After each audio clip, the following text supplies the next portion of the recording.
Hello, my friends. So, today I'm going to, at the cost of being a little redundant, I'm going to show you how you can construct and reinvent. You can construct and reinvent the experience of your body and the experience of the physical world. I'm going to show you that words matter. Words matter.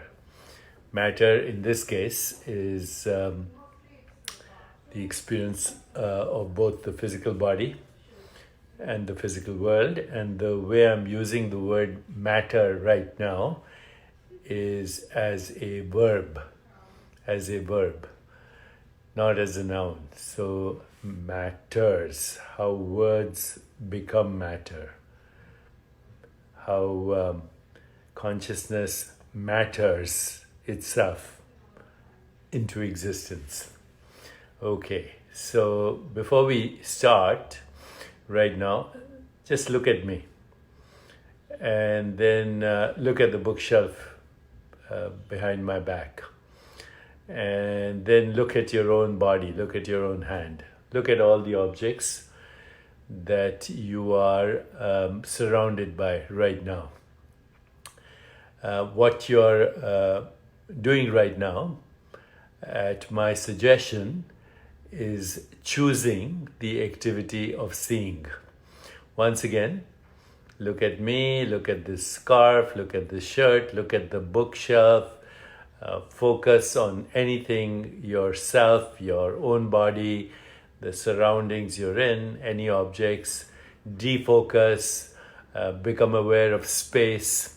So what you're doing right now is choosing an activity in consciousness called seeing. Seeing is an activity in consciousness. Your eyes are an activity of awareness in awareness that gives you the experience of seeing. Once again, your eyes are an activity in awareness that give you the experience of seeing. An activity. You just perform that activity. When you chose to look at me or other objects, focus, defocus, etc., the eyes were an activity.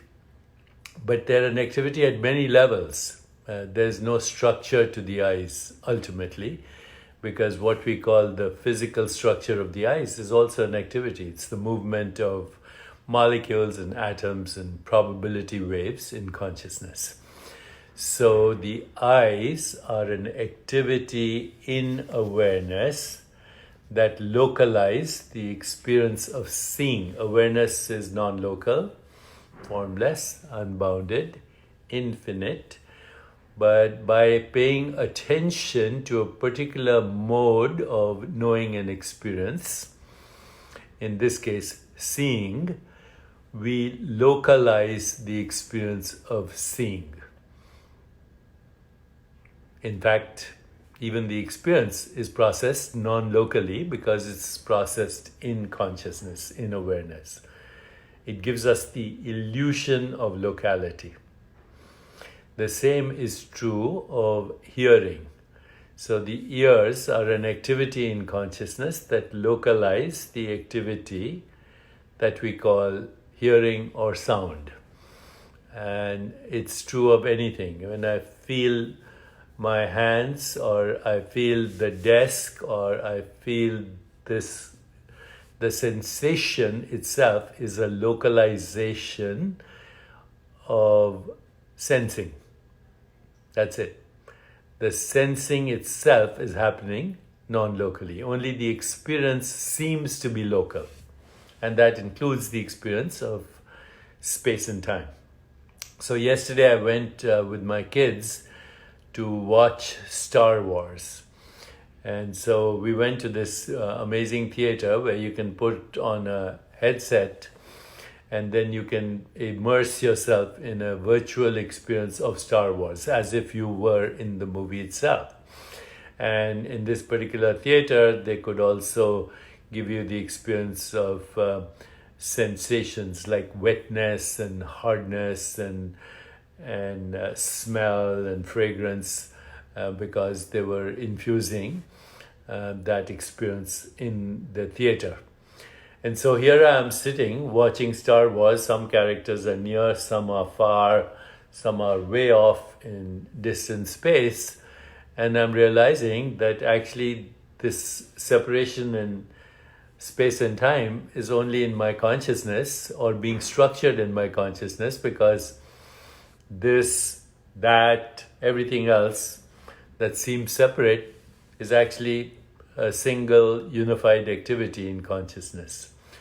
So the me that's having this experience is actually structuring in this virtual reality.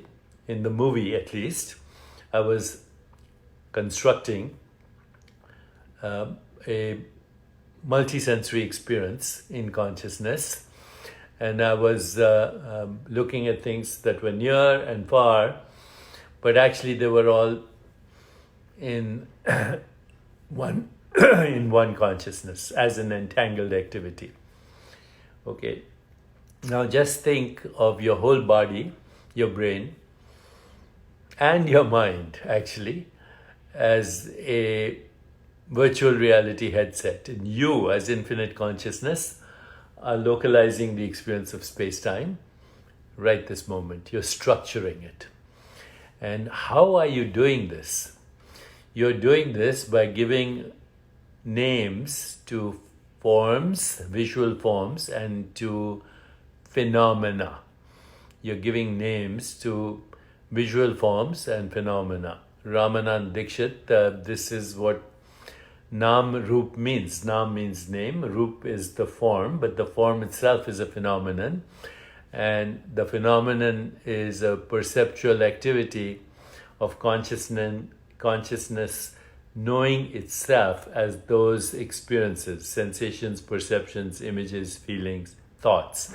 Thoughts being the interpretation of those experiences. So right this moment, you're constructing literally by giving names to experiences happening in consciousness.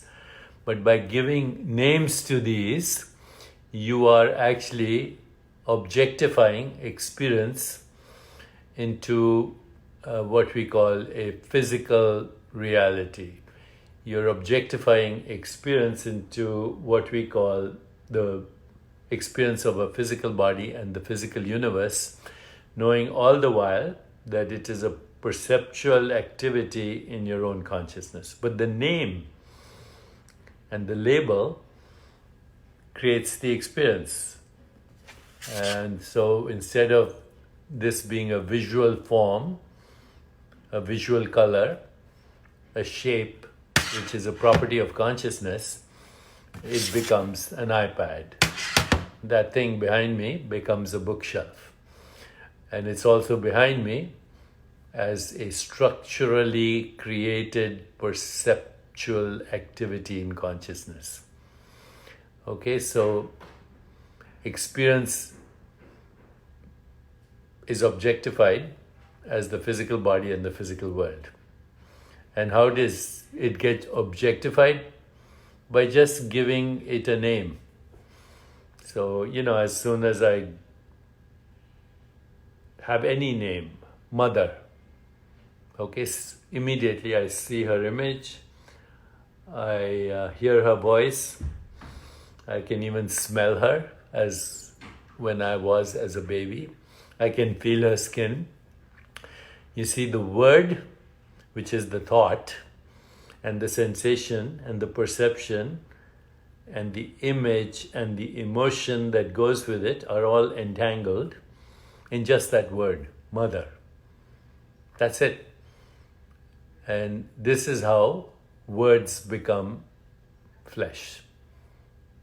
This is how words become flesh. This is how words become the physical universe. This is how words become the Milky Way galaxy and the 2 trillion galaxies out there, and the 700 sextillion stars and the uncountable trillions of planets are actually all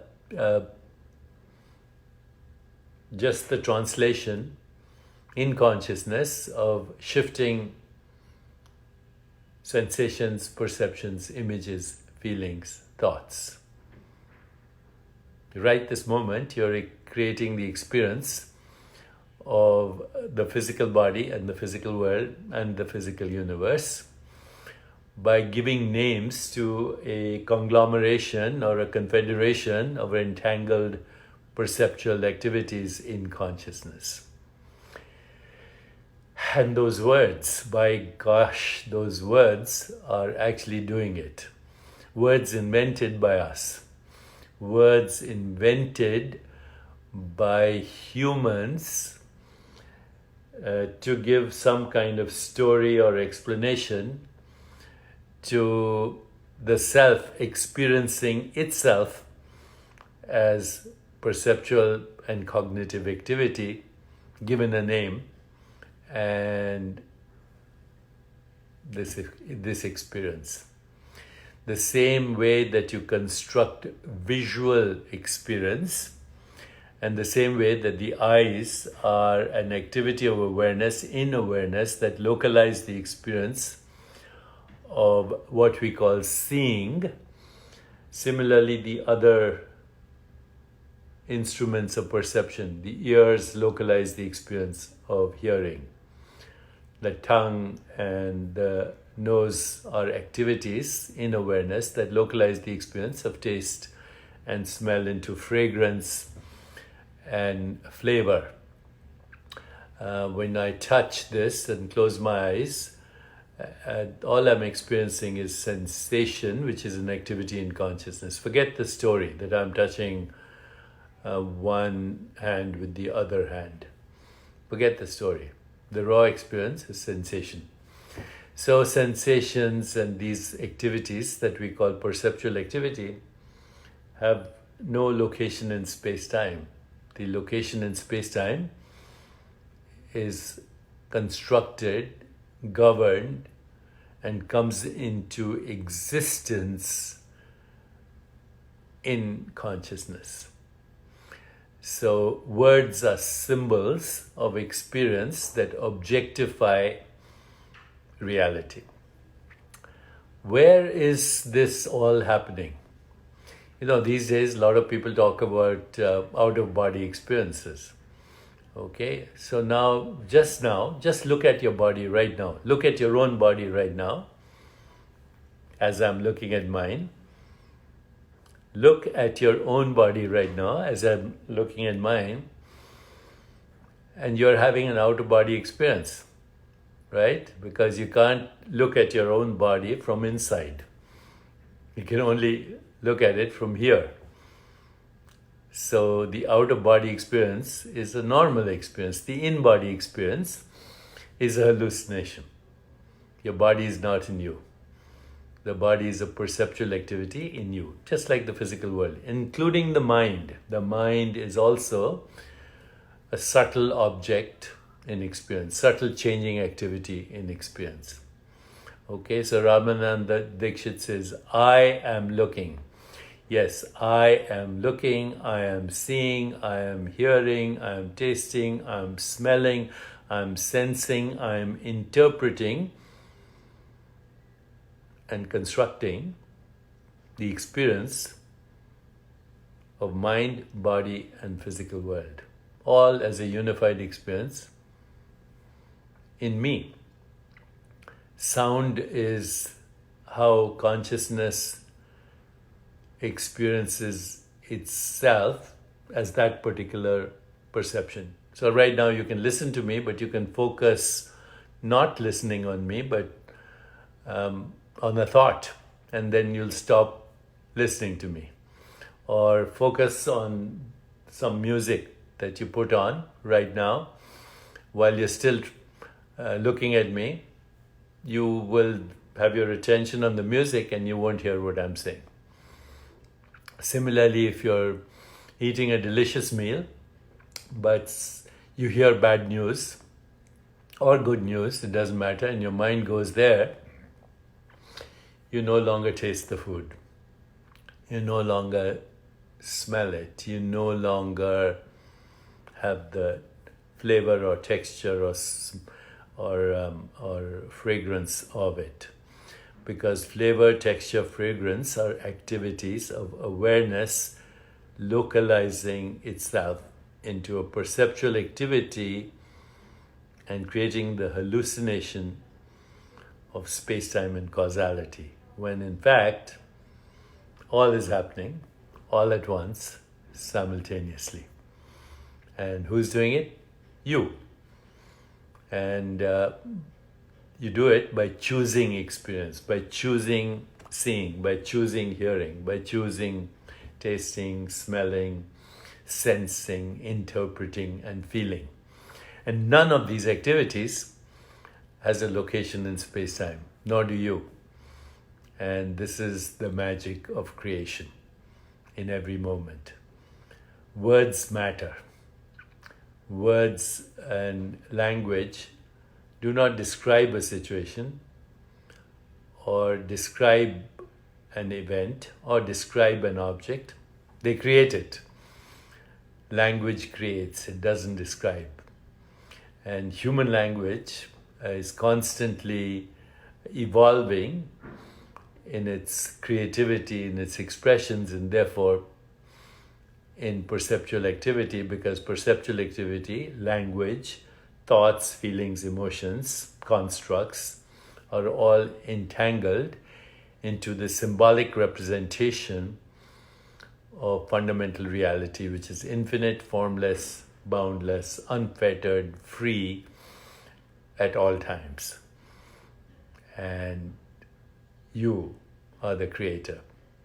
You are the divine non-local being at this moment, creating the experience of a person and everything else that goes along with that person. So choose your seeing wisely. Choose your words wisely. Words.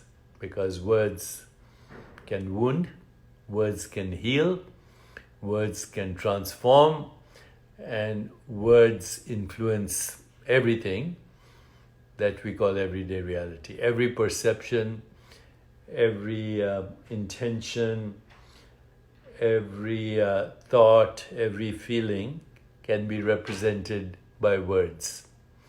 Words are powerful instruments and they have magical power for those who know how to construct reality through words.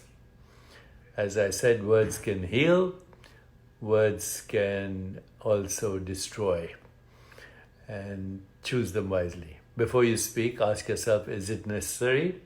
Is it helpful? Is it true from my point of view? And will it make a difference? If it is, then use those words to reinvent your body, resurrect the world, and revise reality. Revise reality.